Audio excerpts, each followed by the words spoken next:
জিনি, আজকে আমাদের বিয়ে, তোমার পছন্দের জামা তুমি নিয়ে নাও। আর শোনো, তোমরা আজকে জিনিকে সুন্দরভাবে রেডি করো।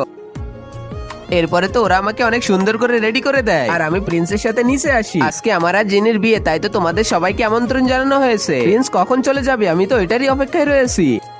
এই জিনি, কি অবস্থা তোমার? তুমি কি জানো প্রিন্সের সুইমিং পুল কোথায়? আমি তোমাকে ওখানে নিয়ে যাব, তুমি আমার সাথে চলো। সত্যি সুইমিং পুলের এখানে দৃশ্যটা অনেক সুন্দর। তোমাকে ভালোভাবেই বলছি জিনি, তুমি প্রিন্সের থেকে দূরে থাকো। প্রিন্স তো শুধুমাত্র আমার। এই তুমি কি করতে যাইতেছো? শুনেছি তোমার পানি থেকে অনেক ভয়, তাই তো তোমাকে আজকে এখানেই দেবো, যাতে তুমি আমার আর প্রিন্সের ভিতরে না আসতে পারো। ওকে কখনো প্রিন্সের পাশেই আমি রাখতে দিব না। এরপরে তো আমি পানিতে পড়ে যাই এবং জোরে জোরে প্রিন্সকে ডাকতে থাকি। তুমি যতই ডাকো না কেন, কেউ তোমাকে বাঁচাতে পারবে না। প্রিন্স তো জিনিকে সব জায়গায় খুঁজতে থাকে, হঠাৎ তো বাইরে থেকে তার আওয়াজ আসে। আমি সাঁতার জানি না, প্লিজ আমাকে বাঁচিয়ে নাও। দাঁড়াও, আমি একটা রশি আনতেছি। তখনই তো প্রিন্স কোনো ভয় না পেয়ে আমাকে ওই পানি থেকে উঠিয়ে নেয়। জিনি, তুমি ঠিক আছো? কে করেছে এসব আমাকে বলো। যেটা করেছে আমি তাকে ছাড়বো না। আর আগে মহান আল্লাহকে তুমি ভালোবাসলে লাইক এন্ড সাবস্ক্রাইব করে দাও। আর পার্ট 2 দেখতে চাই